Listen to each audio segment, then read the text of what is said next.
Hey, what's up guys? Brayden Ursel here with Castanet News. I'm here to run you through the week in review as we have some interesting stories from the past week to go over, including the return of Denim on the Diamond in Kelowna, saying goodbye to a summer camp that was destroyed by wildfire in West Kelowna, a jail sentence in Vernon for care home fraud, and finally, a story which covered a protest in Merritt outside the hospital due to closures and staffing shortages. Starting things off in Kelowna, the popular fall music festival Denim on the Diamond returned for another 2-day show in front of thousands of fans. Usually being held at King's Stadium, the festival was moved to City Park to allow for a larger capacity. Planning for this move to City Park, I would say, started about 7 years ago.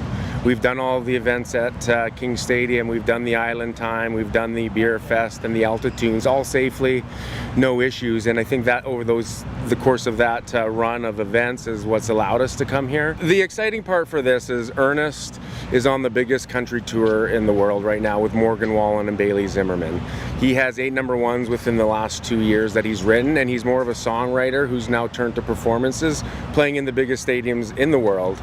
And he took his day off, him and the fellas and the crew, to come to Kelowna. After wildfires postponed the original show date, firefighters were welcomed back to check it out, and funds were raised in a variety of different ways over the weekend to help support the Wildfire Disaster Fund.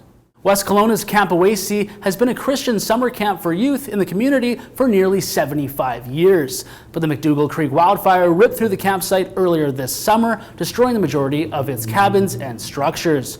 As people came to say their goodbyes this weekend, Camp Oasi is getting ready to rebuild. I'm definitely going to miss the sort of rustic kind of vibe that the camp had because all the structures were older. I think the main one I'm going to miss is the dining hall. Beautiful A-frame building by the lake, absolutely stunning, and it's gone now. And we've had so many fun times in there, eaten some really fun meals, had some really fun little marshmallow dodgeball wars. It's an absolute blast, yeah, and I'm definitely going to miss it. Camp Oasi director Ian Dixon tells Castanet rebuilding will cost between $2 and $3 million, and that the hope is to have camp ready for next summer.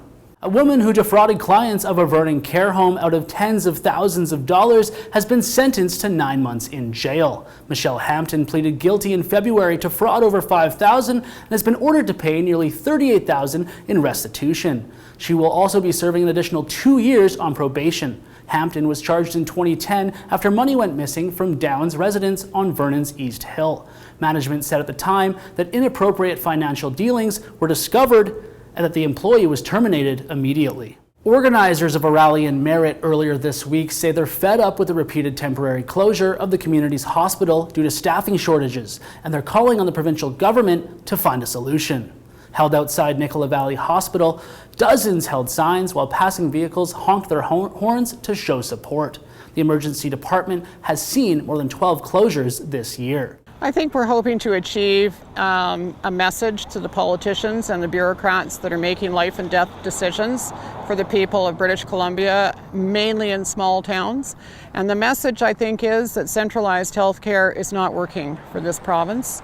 It's certainly not working for the people in rural British Columbia. They are the ones that have the power to make these decisions, to do whatever they need to do to increase the staff at all these hospitals. Merritt Mayor Michael Goetz attended the rally and said it's only a matter of time until someone dies because they can't get help at the hospital.